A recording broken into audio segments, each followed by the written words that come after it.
When Dragon's Dogma released in May of 2012, it was to little notice and even less hype. Many of us heard about it through word of mouth and, sight unseen, pre-ordered the game.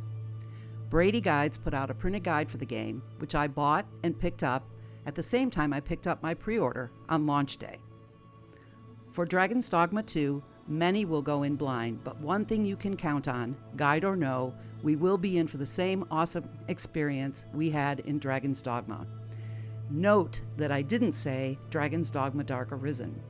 When that expansion came out in April 2013, we weren't completely blind, but still, we were only able to view the few new enemies, armor, and weapons Capcom let us see, but at least the basic mechanics were mostly the same.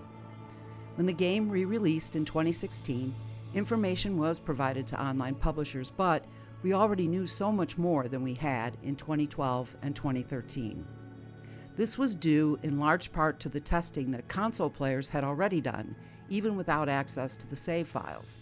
That being said, the devs had been pretty active in the Capcom BBS available to every console players, so players picked their brains. All that being said, I thought I would do a little theory crafting of my own based on my working knowledge and testing of pawn behaviors in Dragon's Dogma Dark Arisen over these last years since 2016, and here are my thoughts on the matter.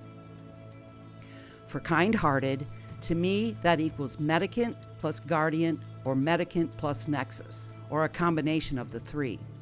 This would be a pawn who pays attention to health and stamina, protects the Arisen, but offers allies support. Medicant pawns will typically buff members of the party at the start of battle, in this particular case, starting with the Arisen. The threshold Medicant pawns have for healing with curatives and spells, based on what we know in Dragon's Dogma Dark Arisen, is raised to a higher level of remaining health, approximately 60% for the ally pawns and 80% for the Arisen. Non-Medicant pawns have a lower threshold for healing, 45% for other pawns in the party, and 60% for the Arisen. Nexus could be implied from the statement, quick to aid allies in need. This could also just mean that the pawn has that higher threshold when it comes to healing. However, it could also imply that aiding an unconscious pawn by carrying it to the Arisen is part of the package deal.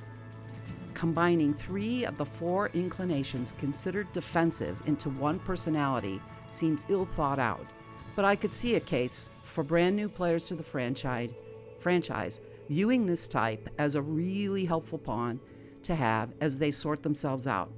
We shall have to wait and see. Calm equals challenger plus utilitarian.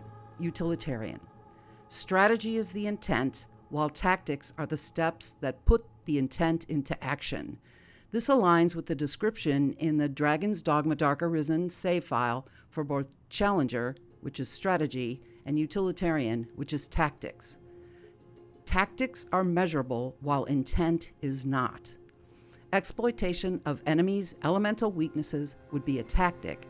Knowledge of the enemy weaknesses would fall under strategies. Pawns with good knowledge and the skills to use them typically were set up as challenger utilitarian in the first game, but we shall have to wait and see what is prioritized in the behavior tree first. If utilitarian is prioritized, then that pawn might be seen to grapple more or use skills that launch other pawns at enemies that they themselves can't reach. Challenger pawns were typically those with bows, staves, and archistaves, as they could stand back and rain destruction on enemies from afar without much risk, and could use skills like dodge rolling or feather jumping to get out of harm's way.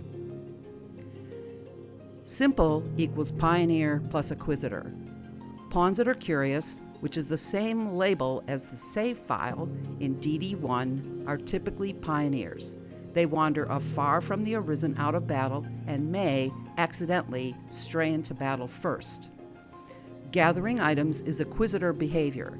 These pawns have even been seen to gather up items during battle as enemies drop them, exclusive of what's going on around them. Straightforward equals scather. There was just no other way to look at this particular personality. This type of pawn targets the strongest foes first. Send these pawns in to take on enemies up close and personal. These types generally have the weaponry and skills to do a tremendous amount of damage.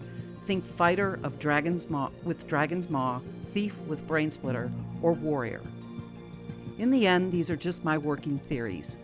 Be patient. Those of us working on gathering knowledge will need time to research and test that knowledge, especially when it comes to pawn personalities and the decision making in battle. As soon as I am able, I will begin posting reliable information about pawn behaviors both in and out of battle.